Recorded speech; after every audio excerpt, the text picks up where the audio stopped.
Y'all, I cannot. Hey guys, it's Traeh, and today's video is a natural hair horror story, you guys' favorite here on my channel. If you guys have been enjoying Natural Hair Horror Story Week thus far, please give the video a big thumbs up.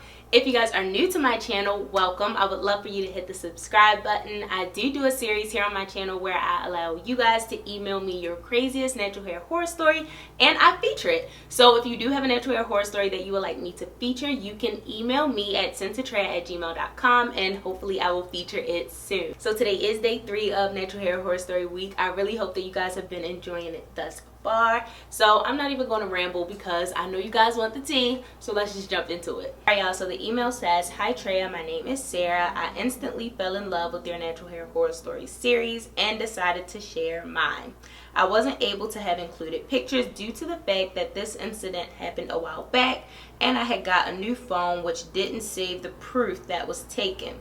This can be lengthy, sorry in advance, so grab the snacks, okay? You guys know what to do, okay? Go grab your snacks and come back, okay? I'll be right here, okay? I'll be right here." It all started in the year of 2015. It was summertime, so around this time of year, I always have a stylist put braids in my hair so it's out of the way and I don't have to worry about styling it.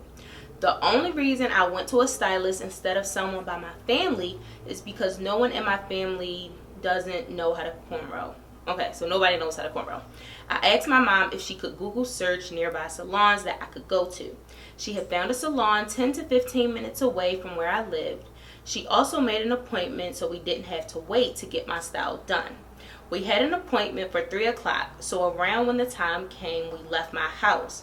It took a little longer to get there due to backed up traffic, but I wasn't in a rush. Finally we got there, and we got there late due to traffic, and my stylist, let's call her Mia, was working on someone's head. And to be honest, it's a pet peeve of mine when I'm ready to get something done and someone was slowing me down. Shaking my head. Wait a minute. You was late. You was late. So, I'm not understanding. Even though I had nothing to do, I didn't want to spend an evening in a salon when I could be in my home relaxing. The fact that she wasn't ready for me was red flag number 1. Okay. If you were on time and she wasn't ready, I can see that being a red flag. But you were late, so she started on someone else. I can't really blame the stylist for that, but let's just keep going. Some time passed and she was ready for me. My mom left me with Mia because she had an errand to run. I was fine there on my own, so it wasn't a big deal at the time.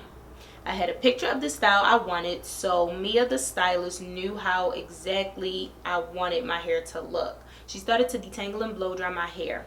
Instead of her detangling from the ends and working her way to the roots, she started dead at the roots and was ripping my hair out of my scalp. I was in tears.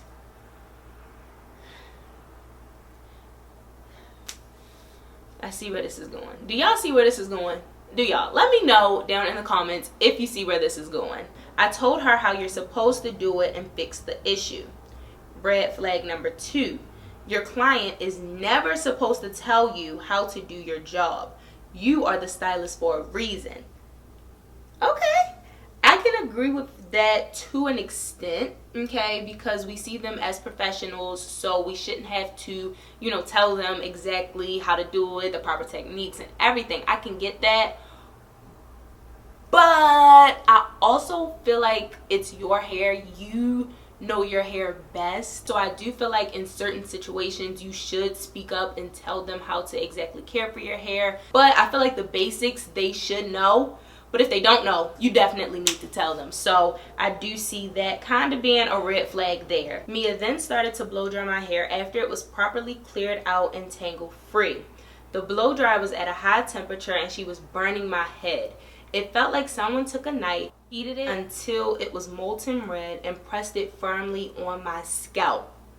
I was shifting and squirming in my chair, trying to show hints of pain, but Mia didn't make anything of it. Red flag number 3.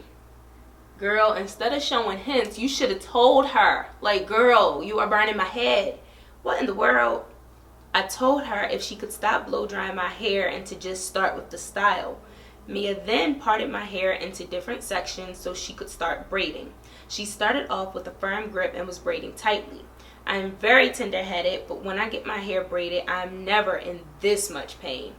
I asked her if she could loosen her grip because she was clearly hurting me. She said, and I quote, "Don't tell me how to do my job.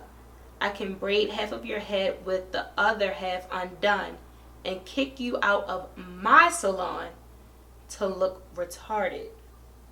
So let me braid your head." Bonus red flags. I had to correct her on how she talked to me, because if you think you're going to talk to me crazy and not get disrespect back, you're out of your mind. Exactly. Then I let her continue. 30 minutes passed and she was done braiding. If I turned my head, I could feel the braids tighten and pull at my scalp, which was very uncomfortable. I also wanted my edges done, so she got a tub of edge control that she was selling at her shop and did my edges. I called my mom to come get me. Before we left, we had to pay Mia $80 for my style. It wasn't a bad amount, but I thought she didn't deserve my hard-earned money based on her service and disgusting attitude. Then we went home. Before I went to bed that night, I wrapped my hair in a bandana so the style would last longer. It was very uncomfortable to sleep since the braids were so tight, so I asked my mom if she could tug at the braids to loosen them. I had also took some Advil for a headache. When my mom looked at my head, she was about to faint. She saw burns on my scalp from heat. She also said my scalp was red and looked irritated from the tightness of the braids. She took down one braid to find bald spots on my scalp and also said my hair felt like extra crispy bacon. I was petrified. My edges had flakes because of Mia's edge control, and if you touch my scalp, I would wince in pain. Traeh, to describe the pain to you, if you had an open wound and someone would touch it, that's how I felt if you made contact with my scalp. My mom told me to try to go to sleep, and as soon as we woke up, we would go back to the salon to confront the stylist. That time came and we were at the salon.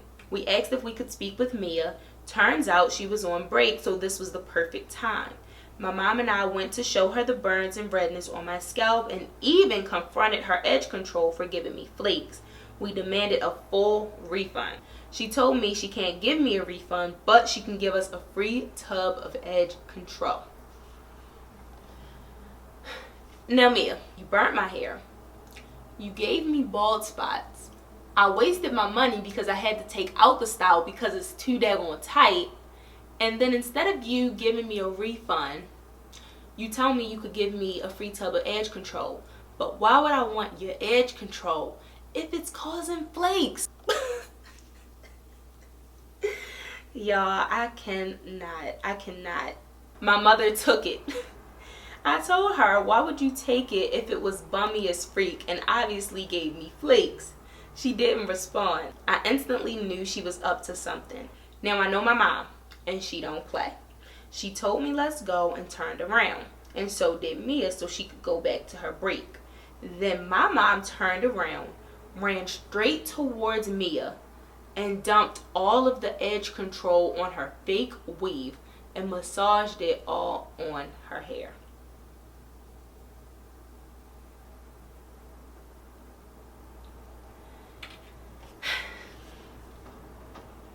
It was funny because the product was a replica of the Eco Styler gel. It was jiggly-like and goopy. My mom was livid. I was livid, and the stylist had edge control all on her face, clothes, and hair. Oh, and the floor too. She tried to run and jump on my mom but failed. She slipped on the fake excuse for edge control that was on the floor. Me and my mom both said, and I quote, "Sorry, not sorry," and then left. I'm still laughing to this day.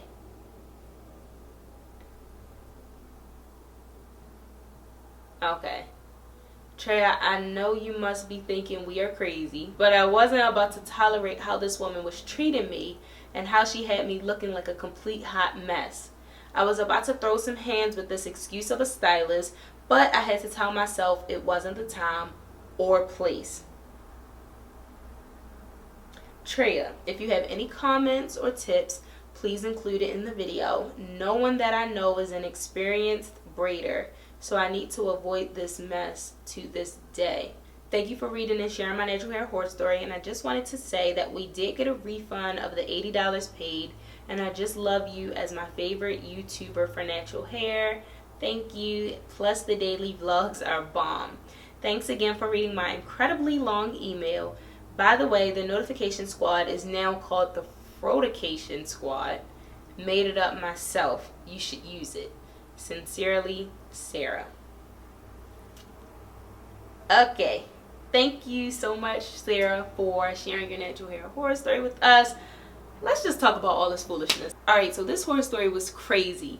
You did notice a lot of red flags. So the first red flag was the fact that she had started on someone else, so you had to wait, but you were late. So I don't know how long you expected her to wait for you before starting someone else's head. So I don't really see that as a red flag.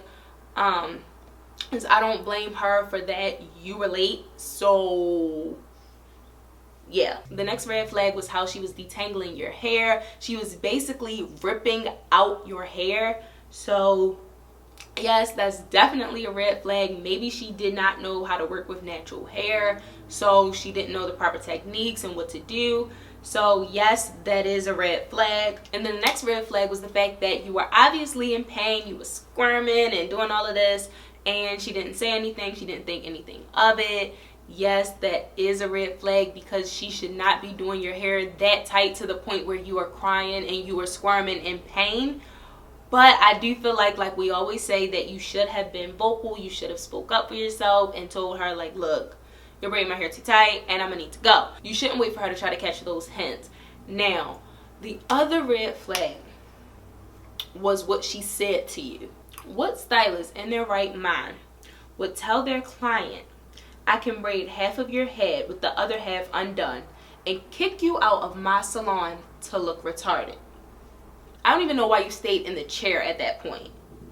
I really don't. But you did, and you ended up getting a headache because the braids were so tight. So your mom ended up taking down one of the braids. She found bald spots. She said your hair felt extra crispy, like bacon, and you had burns on your scalp.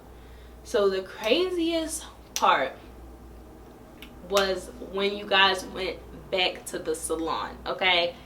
It went down at the salon between your mom and the stylist and the edge control. I don't know why the stylist did not just give you guys a refund, instead offered product. We don't want product. We want our money back. It's really funny because we had a lot of stylists ruin someone's hair and then offer product. Like, no, I don't want product. I want my money back. So it's really crazy that a lot of stylists just try to offer you a conditioner or edge control. No thank you. No thank you. Especially if you rip out my edges and then try to offer edge control. Like, sis, what do I need edge control for? I don't have edges. You didn't snatch my edges. So why do I need to daggone edge control? Like, someone let me know. Anyways, this horror story was crazy. If you guys notice red flags, just leave. Don't sit there and say, okay, this is a red flag, this is a red flag, this is a red flag, but I'm just going to stay anyway. No, if you notice red flags, go. Go. It's as simple as that. Thank you so much, Sarah, for emailing me this crazy natural hair horror story. Like I said before, if you guys have a natural hair horror story that you would like me to feature, you can definitely email me at sendtotraeh@gmail.com, and hopefully I will feature it soon. If you guys have been enjoying Natural Hair Horror Story Week thus far, please give the video a thumbs up and head over to my vlog channel. You guys get daily vlogs, so go over there and subscribe, and I'll see you guys tomorrow. Bye, guys.